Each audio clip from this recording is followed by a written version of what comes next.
She is the real anti-administration candidate. Hindi maipintay mo nga ni Risa. Ngayon, itong sila, they cannot position themselves as anti-administration candidate. They are just like anti-Duterte. This is a simple elementary math.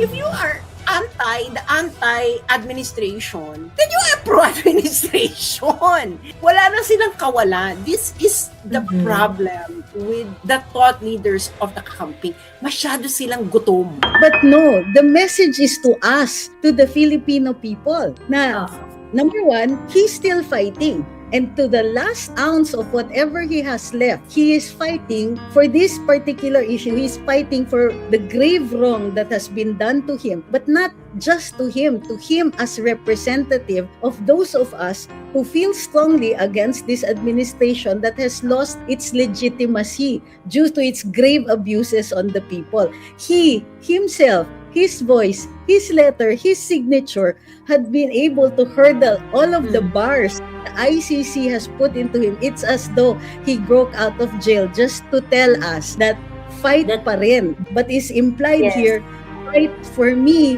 To fight for me, you need to fight for Inday. Because if you're going to have any hope of getting him out, it has to be Inday.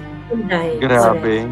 Kung ganyan yung pangunawa ko kanina, naiyak ako sa letter. Ngayon ko lang naintindihan yung letter. Kaya nga pag nakita mo talaga in everything, no, the real brilliance here is really how the father and daughter's energy engulfed the Philippines in one day. Totoo. Walang umaapi sa kanila. Walang umaapi sa inyo, Risa. May aapi ba sa kanya? Naka-glam team na siya? Ba't siya aapi eh? Risa, billion-billion na yung insertions mo. Alam mo nangyari kay Risa Ontiveros, ang nangyari kay Lenny, nung pumasok si Lenny sa politika, napakasimple, bigla nagkaroon ng glam team. Ay, bakit bigla ka nagmukhang nagmukhang socialite sa Madjongan sa kanto? Alam mo, lang ako may mga NDAs lang ako, pero kung alam nyo lang ang presyo ng glam team niya. Talaga? Imposible siyang maapi. Kung isa-search nyo yung Studio 4 na may hawak sa kanya, tignan nyo na lang kung sino pang hawak nun. Yan na lang yung sasabihin ko. The problem is not the packaging. It's the item. Ang basa ko sa mga nangyari ngayong day na to. Kasi VP Inday was just recently in The Hague. I think this is all like father and daughter pasabog. Hindi malayo. Kasi, sabay eh. Oo, sabay pa yung statement. Tapos, ngayong confirmation of charges, dun din siya nag-announce of all the days na kailangan niyang mag-announce. And parehong pasabog, like parehong palaban yung atake ng mag-ama. Na nakita mo talaga na, ay, lagot kayo, nag-father-daughter tandem na. Nakakatakot kasi you never see the two of them really having this kind of synergy, no? Pareho silang magkaibang lakad. Ngayon, talagang I really think nag-usap yung mag-ama. Siguro sinabihan na siya ng tatay niya, tumakbo ka na. Mag-announce ka na. I think she got her father's go signal in The Hague na bakla, tumakbo ka na. Huwag ka na umarte. Tapusin mo na ang paghihirap ng lahat. And si BP, kaya kita mo yung hirit talaga niya dun sa niya. She placed herself as the anti-administration candidate. And there is no doubt, everyone's mind, that she is the real anti-administration candidate. Hindi maipintay mo nga ni Risa. Ngayon, itong sila, they cannot position themselves as anti-administration candidate. They are just like anti-Duterte. With math, okay, this is a simple elementary math. If you are the anti-administration, then you are pro-administration. Mga bakla kayo. This is Logic 101. Alam to ni Joey Cruz kasi nag-philo ito. The negation of the negation is the confirmation of what is negated. Negative. Bakla, negative times negative, positive. Charot. So positive. So, wala na silang kawalan. This is the problem with the thought leaders of the campaign. Masyado silang gutom. They are so gutom, patay gutom. Nakita na natin ang lahat. And Sara doesn't need to run for president. She already made her mark. Their family already made her mark. You know, na parang, for personal reason, for personal reason. Kung ako si Sarah, deadmine ko na yan for personal reason. Deadman na, Diyos ko Lord. Kung kagandahan lang ng pamilya. Kami na alam mo, for ego's purposes, no, Attorney Trixie, di ba? Kung pagandahan lang ng dynasty, kami na pinakamaganda, kaya nyo ba yon? Yung Correct. president, ay, and then next, anak, vice president. Wala pang nakakagawa niyan. Gawin nyo yan. At kami, wala kaming pera. Kayo, ang dami-dami yung pera. Pero after 2 decades, 3 decades, kayo makakapagpaluklok ng kapamilya nyo. So, on that level, parang dead man na. Kung ako yung dead man na. Kaso nga, mga bakla kayo ng tao. Ginago nyo si Sarah, unang-una. Habang ginagago nyo siya, pinakulong niyo yung tatay. Hindi sila nakontento na babuyin si Sarah. Kailangan babuyin din yung tatay niya. Hindi nyo lang binaboy yung tatay niya, binaboy nyo pa yung mga tao nila. Bakit lang? Might as well, di ba? I'm pretty sure si Sarah, tumakbo ngayong vice president, siguro kung hindi nila ginagawa yan, magdadalawang isip pa yan, nakakapagod. Parang rest muna ako, give chance to others. Alam mo, feeling ko si Sarah may ganyan pa siyang na parang, alagaan ko muna yung mga anak ko, lumalaki yung mga anak ko, kailangan nila ng nanay, ganyang level, or uwi muna ako ng Davao, nakakapagod dito sa Maynila, ganyan. Kasi nga, may marka ka na ikaw bongga ka na, kahit kailan pwede ka tumakbo. Siguro, napika si Sarah, ganyan. Okay, tatakbo na lang ako para matapos na ang lahat ng paghihirap ng lahat. Di ngayon, may point na yung mga pinagagawa ninyo na gusto nyo akong pa-impeach, di pa-impeach nyo. The bottom line is, si Sara Duterte ay dapat nilang katakutan dahil siya ay humarap sa camera na para lang naka-tinted moisturizer at lip gloss. Charot. You cannot bring a woman that moist down. Alam nyo naman to, di ba? Alam nyo nating lahat to na ayaw niya talaga mag-president dati pa. Alam naman natin yon. Hindi niya rin pinangarap yan. Pero talagang, kasi itong mga to kung hinayaan lang nila si VP, alam mo, kung hinayaan lang nila, hindi mangyayari to. Sa totoo lang, ayaw ng tao Ayaw talaga ng tao, promise. Napika na siya. Oo. Na.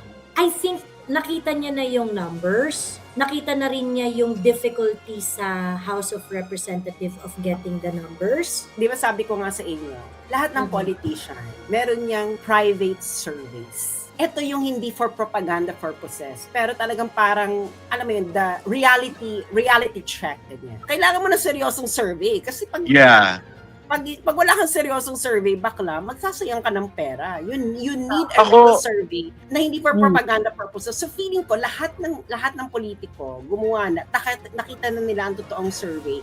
Kaya nga, itong kalaban, baka 2027 pa kami magde-decide kung sino ang tatakbo. Kasi kailangan pa nila ng panahon para pababain pa yung numbers. Siguro sobrang taas. Kaya ako umakyat kasi yung huling usap namin, Inday, was right after the announcement. After nun, hindi na kami nakapag-usap. Ang ko sa inyo, nahiya rin ako itanong sa kanya, pero sa palagay nyo ba, sinabi kaya niya yan kay tatay sa Hague? Feeling ka talaga, sinabihan siya ng tatay niya na tumakbo ka na. Diba? Si PRRD pa rin, no? Siya pa rin, no? Hindi na, tingnan mo yung letter ni PRD. Ang laki ng taya niya. Kasi for him, ganito, hindi siya dapat naririnig. Yung ICC, imamuzzle nila talaga ang akusado. Di ka makakasalita. Hindi siya pinapayagan to make political statements. Binabantayan sila ni Inday. All their conversations are recorded. All his, if he gets any mail, sinesensor yan, binabasa yan, he will not be allowed to reach out. Nakahanap siya ng paraan. All he had to do actually was say na, I will not appear, I waive my right to a chuchuchu. Ay, ang dami pang nasabi ng lolo nyo. Tinanggal yung post, di ba? Yes, tinanggal. Actually, that made it worse. You posted it and removed it. No, Anything you post and remove, yun. It made it worse for the ICC. Totoo yan. They allowed it because they took it down. That's an admission of something. Pero PRD took a risk. He took a risk to get a message out. I'm pretty sure na sabihan niya ni Kaufman na, ito yung mga pwedeng mangyari. Kasi kung ako ang lawyer niya, sasabihin ko, sige, bawal ang mga ganito, pero I think it might be worth the risk. Or basta, alam mo yung mga risks nito, o sige, out yan. In theory, they would have made him they would have only asked him, how do you plead? Di ba yung mga ganon? Do you waive your right? Hanggang yes or no questions lang yan. Pero siya Pero talaga, ang ano talaga niya, you have no jurisdiction over my person. This is not a question of whether I'm guilty or not guilty. You have Yeah, no right to yeah. decide Yes. in both instances whether I'm guilty or not Because guilty. that is the Yeah. threshold to respond. If you plead, then you recognize that the court The has jurisdiction. power over you. Jurisdiction Over you. equals Yes. Kasi nag-seek ka na ng remedy eh. Yeah. Nag-give in ka, bumigay ka, parang Correct. gano'n. Sa amin yan, sa international law, ang tawag dyan sa theory na yan, it's strategy of rupture. French kasi yung original title nun eh. So I'm not good in French, pero it's called strategy of rupture. Ibig sabihin ng strategy of rupture. Ginagawa talaga yan pag there's a strong political content doon sa kaso. So, ang strategy of rupture, you actually question the authority of the court to decide at all.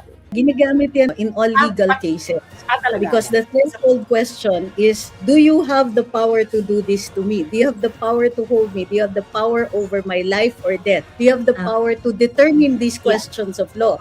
At the very start, you have to resolve jurisdiction, and if the jurisdiction is not satisfactorily resolved, remember, pre-trial chamber ito, can still be reversed by the trial chamber. If the trial chamber says, holy cow, ba't umabot ito dito? And they have said that before to other respondents, he leaves immediately, right away, no question.